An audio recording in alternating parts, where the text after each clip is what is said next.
Assalamualaikum warahmatullahi wabarakatuh. Waalaikumsalam warahmatullahi wabarakatuh. Selamat malam kawan-kawan di seluruh tanah air.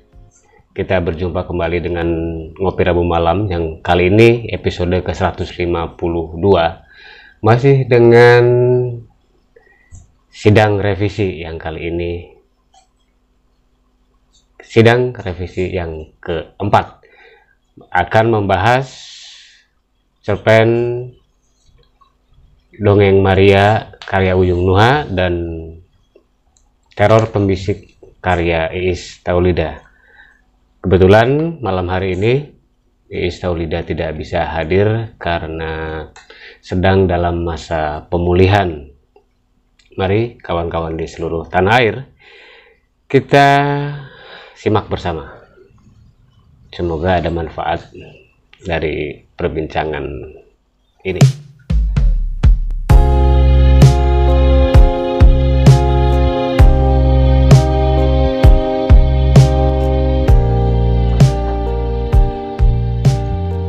Dongeng Maria.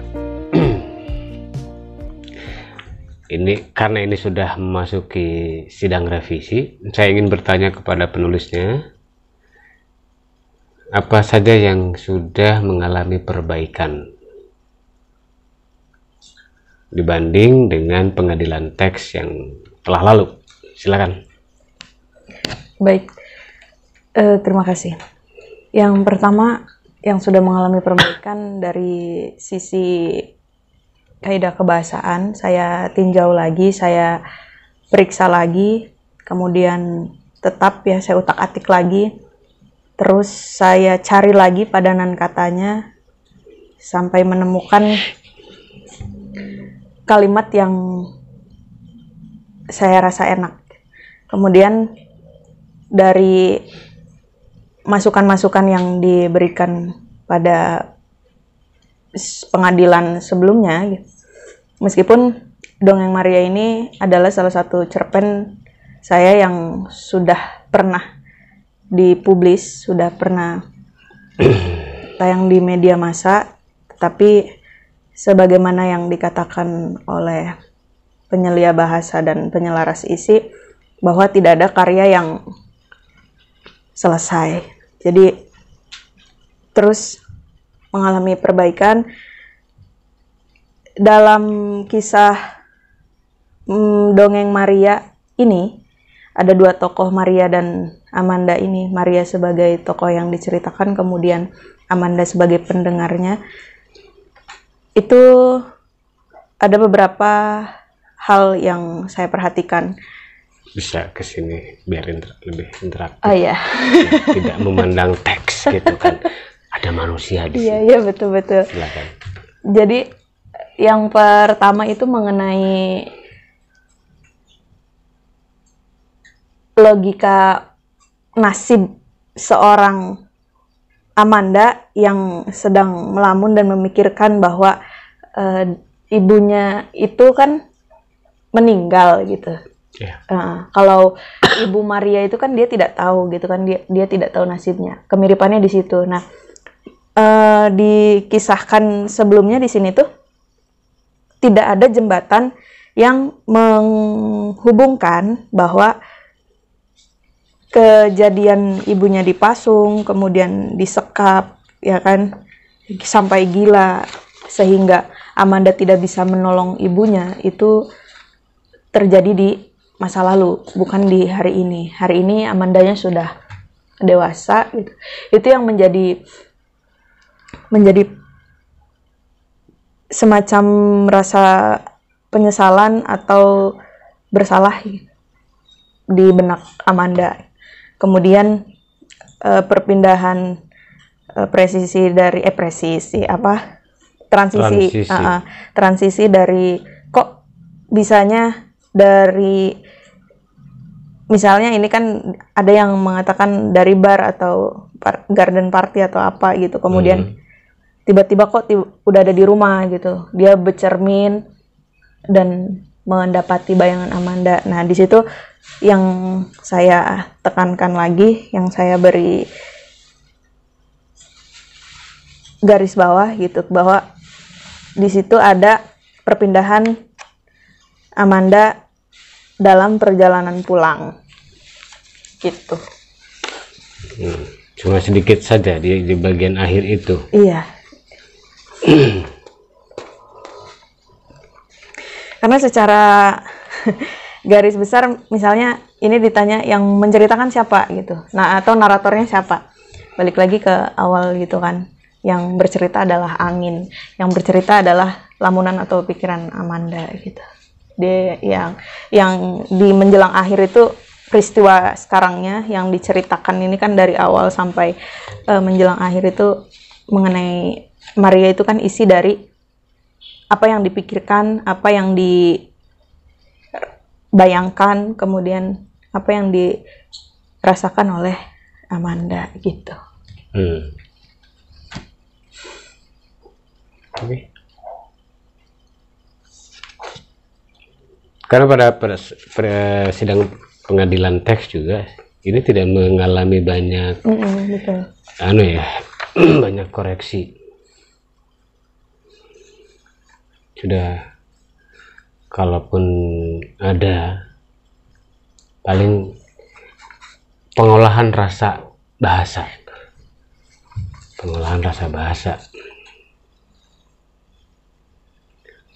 Misalnya dada sesak sebab tak bisa selamatkan ibu. Nah, ini selamatkan itu kan kata yang lebih banyak digunakan untuk kata perintah. Tadi menyelamatkan. Tadinya menyelamatkan. Kalau selamatkan itu lebih banyak digunakan untuk kata perintah. Selamatkan dia. Nah, itu kan. Iya. Itu soal rasa dan fungsi kata itu sebenarnya.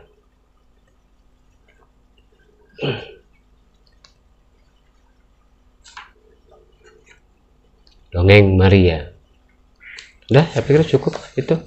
Tokohnya apakah Kenapa? Amanda Maria. Kenapa? Tidak. Ada masalah apa? Barangkali di pemilihan namanya. Tidak ada persoalan dengan nama. Tidak ada.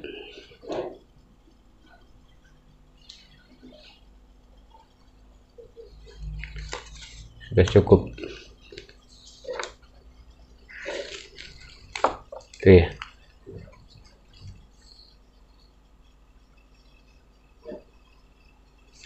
Oke, mari kita bergeser ke naskah Istaulida.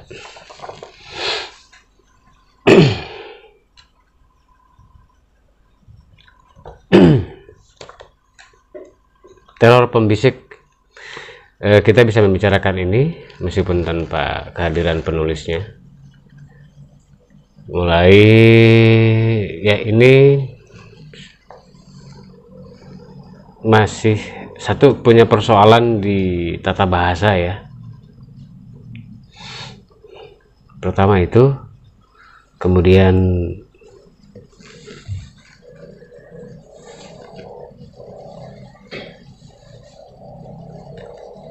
barangkali sudah baca naskah ini, saudara? Halo? Iya. Jangan melamun, saudara. Sudah baca belum? Iya. Kalau belum baca bahaya. Karena sejak awal kita sudah tahu hanya akan berdua saja.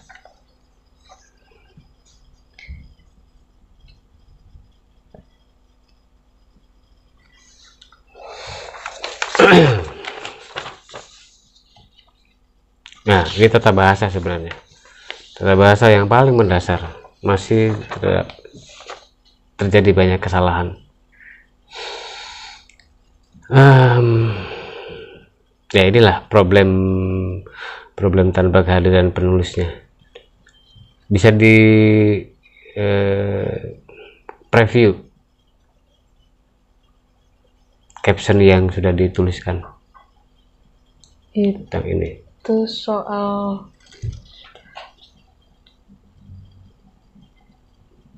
lebih kepada tokoh ya, dia tokoh, kemudian interogasi yang tadinya proses interogasi yang seperti yang tidak logis gitu, kemudian dia ganti menjadi melibatkan psikolog gitu kan. Melibatkan psikolog, terus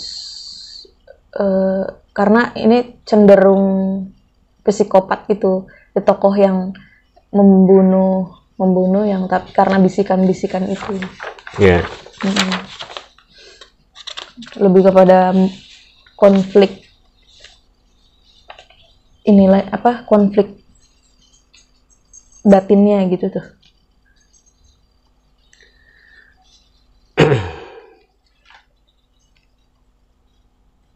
Karena untuk polisi itu kan proses interogasinya juga kan tidak begitu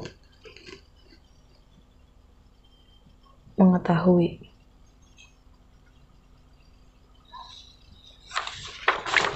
Jadi biar lebih hangat obrolan interogasinya gitu dengan psikolog gitu tuh, untuk mengorek informasi mengapa sebab dia membunuh.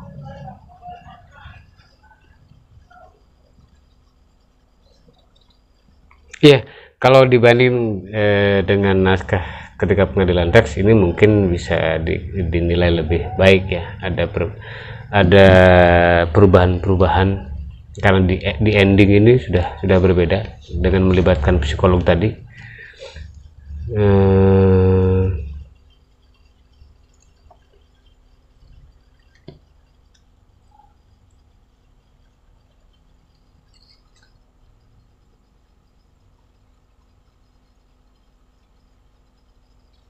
Ya, sudah lebih baik. Artinya di kesempatan lalu itu kan di ending menempatkan dirinya yang terbunuh, gitu kan. Di sini sudah berubah menjadi dua polisi yang menginterogasinya yang terkapar. Iya, seperti masukan ya yang diberikan. Ya, cuma mungkin ini soal pembisik. Ya, kalau saya mau mengkritisi satu hal,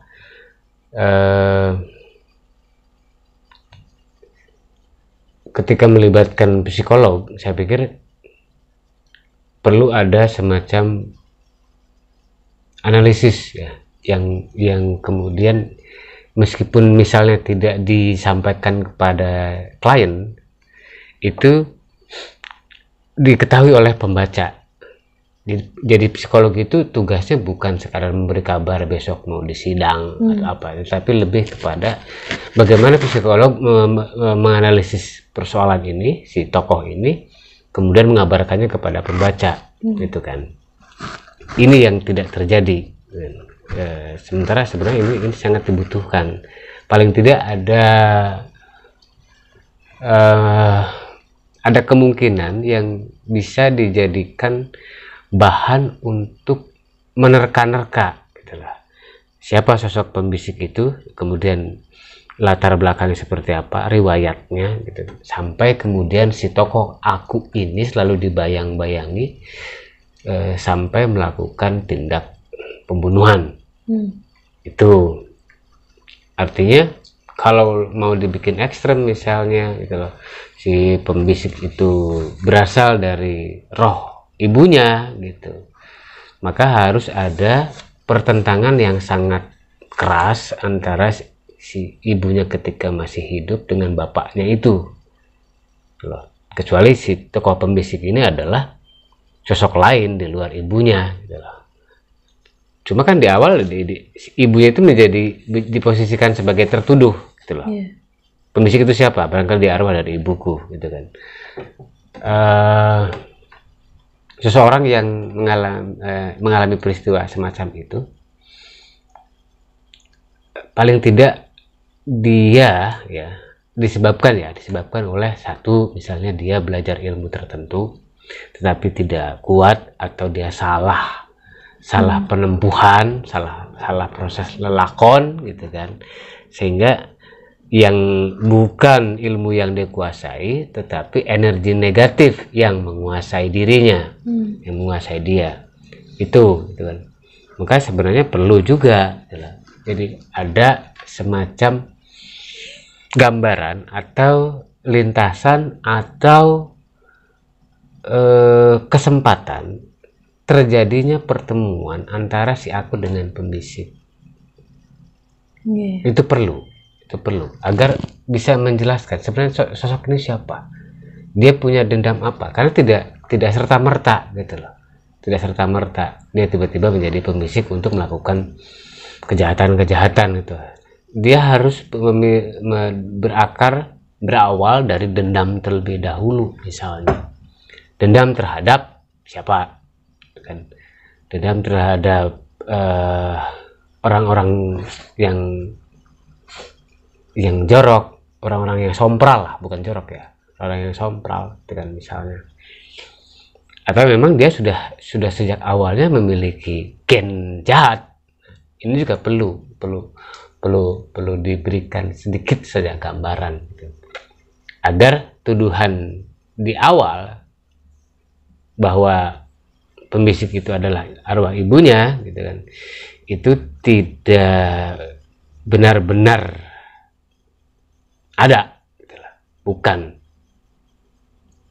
artinya begini, roh itu tidak akan kecuali Korin mungkin bisa menjelmakan diri, tetapi untuk melakukan tindakan yang lebih dari sewajarnya itu dipengaruhi oleh energi negatif, energi jahat misalnya. Misalnya yang diduga pembisik itu adalah ibunya karena ibunya sering mendapat perlakuan kasar bertahun-tahun sehingga menjadi dendam. Korin tidak melakukan itu, paling juga dia ditempeli oleh energi jahat, energi negatif gitu loh. Atau sebenarnya bisa saja dia menyerupai. Ada satu kesempatan yang saya katakan tadi, kesempatan pertemuan antara si aku dengan si pembisik itu yang menyerupai ibunya, tapi bukan ibunya. Karena yang sebagaimana misalnya siluman itu kan bisa mencala putra mencala putri gitu kan, bisa mengubah dirinya menjadi apapun, menjadi mirip siapapun gitu. Menjadi apapun, menjadi mirip siapapun. Saya pikir itu perlu ya, itu perlu agar kenyataan bahwa ibunya itu dikasari terus oleh bapaknya beralasan, tetapi kemudian siapa pelaku yang membisikkan itu ya bukan ibunya, tapi sesuatu yang menyerupai ibunya, makhluk yang menyerupai ibunya. Ada kesempatan pertemuan itu, aku adalah ibumu, tapi si aku sendiri lah pada akhirnya meragukan, tidak, ibuku tidak demikian itulah. Meskipun dia mendapat kekerasan dalam rumah tangga itulah. Dia tidak akan menjelma menjadi monster dan seterusnya. Tetapi itu kan logika seseorang yang masih waras ya. Artinya seorang psikopat sekalipun pada kesempatan tertentu dia wajar, dia normal gitu. Dia rasionalitasnya masih jalan, masih berlangsung. Maka kemudian ini kan misterius ya. Membuat pembaca juga sama-sama mencari jawaban siapa sebenarnya. Gitu loh. Saya pikir ini perlu ya, ada kesempatan pertemuan antara si aku dengan pembisik itu selintas mirip ibunya, tetapi kok ada buntutnya misalnya gitu lah.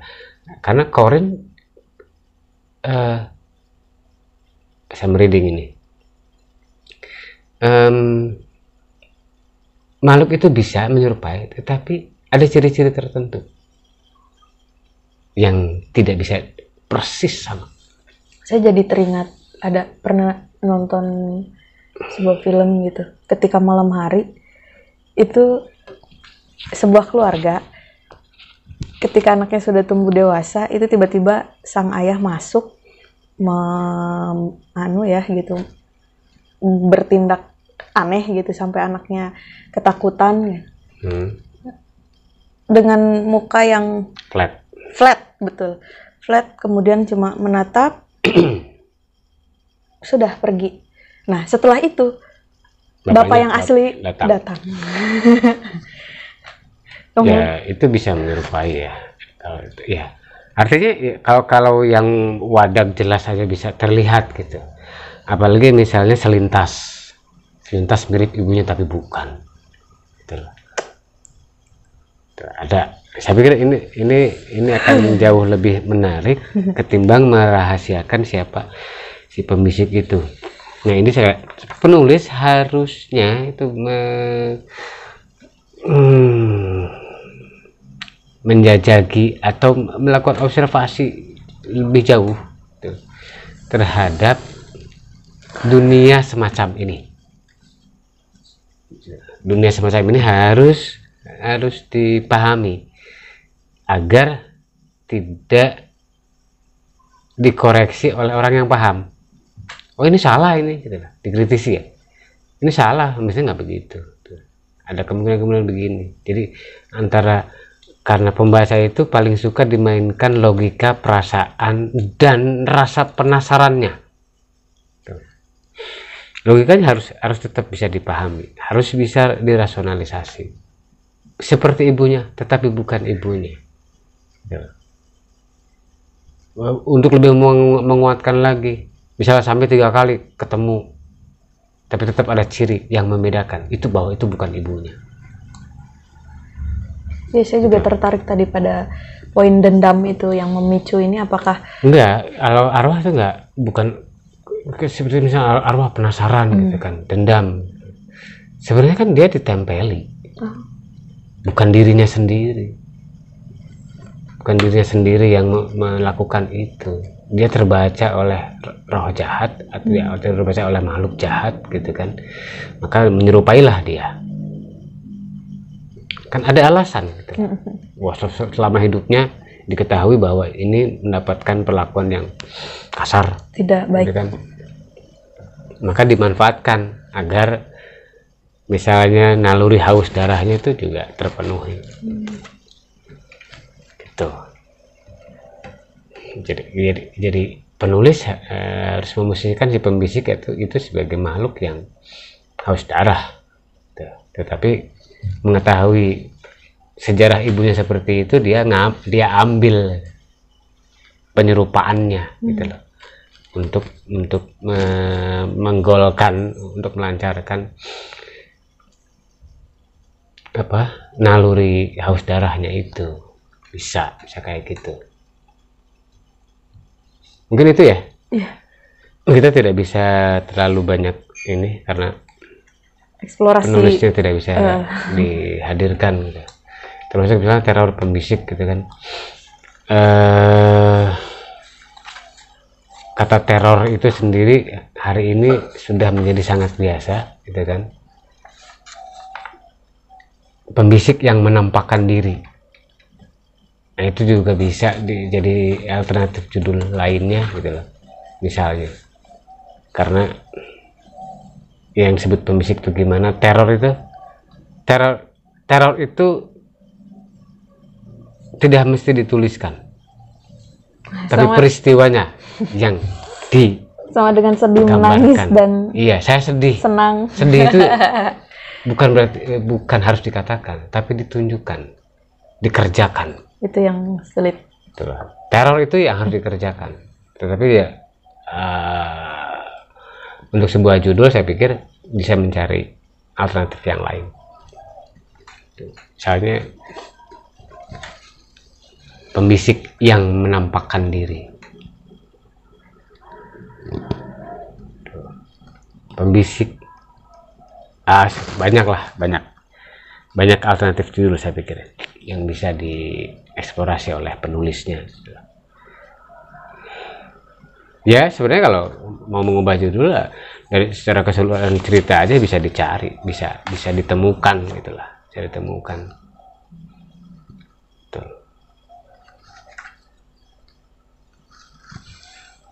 Ya.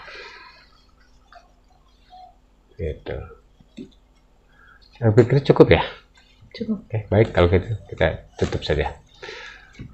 Baiklah kawan-kawan di seluruh tanah air, demikian perbincangan singkat kami mengenai dua karya cerpen yang kali ini dibahas sebagai materi revisi keempat dari Ngopi Rabu Malam.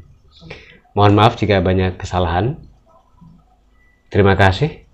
Wassalamualaikum warahmatullahi wabarakatuh. Waalaikumsalam warahmatullahi wabarakatuh.